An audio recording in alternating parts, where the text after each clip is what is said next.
तुम जिस रास्ते से जाती, तुम जिस रास्ते से जाती हो, मैं उस रास्ते का कदर खुलेआम करता हूँ। वहीं बैठकर सुबह से शाम करता हूँ। मैं मर जाऊंगा तो कफन ओढ़ा देना, मैं मर जाऊंगा तो कफन ओढ़ा देना।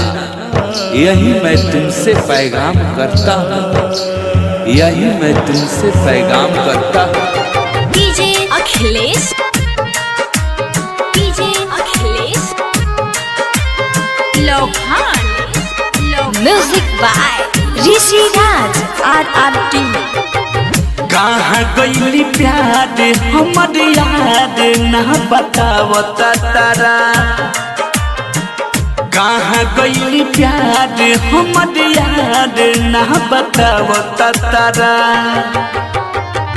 दुख के समैया में ना होता कोई सहारा रे, दुख के समैया में ना होता कोई सहारा रे।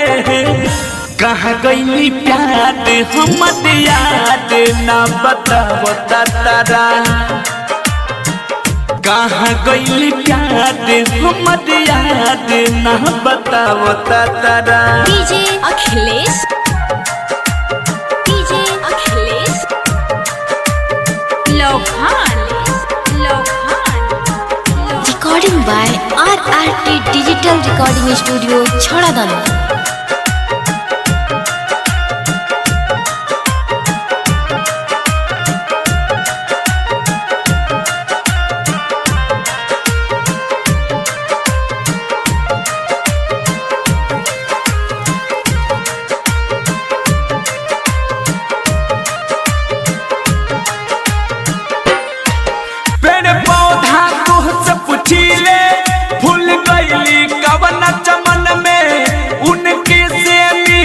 सास हमार खाली रुकल बा धड़कन में,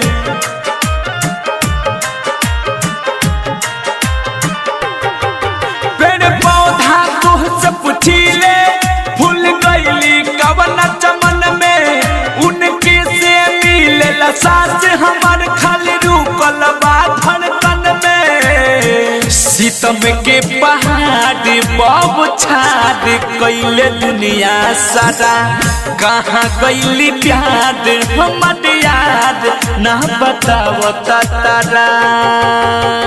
डीजे अखिलेश, डीजे अखिलेश लोखान,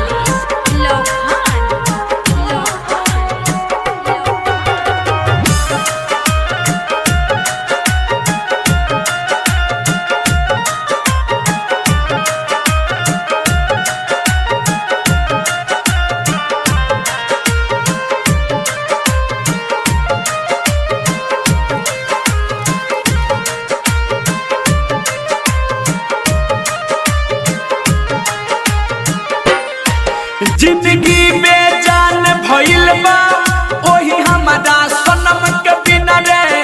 बन बन भटकता जाए दंद सबर दिन गिन गिन रे।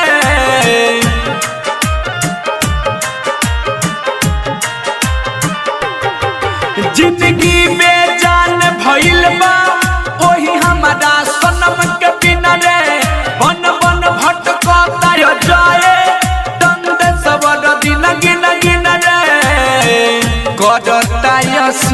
के अफसोस जान मिलती दोबारा। कहाँ गईली जान हमर प्राण ना बतावता तारा, कहाँ गईली प्यार हमर याद ना बतावता तारा। दुख के समैया में ना होता कोई सहारा रे, दुख के समैया में ना होता कोई सहारा रे। कहाँ गईली जान हमर प्राण ना बतावता तारा, कहाँ गईली जान हमर प्यार ना बतावता तारा। recording by RRT Digital Recording Studio, Chhadadanu.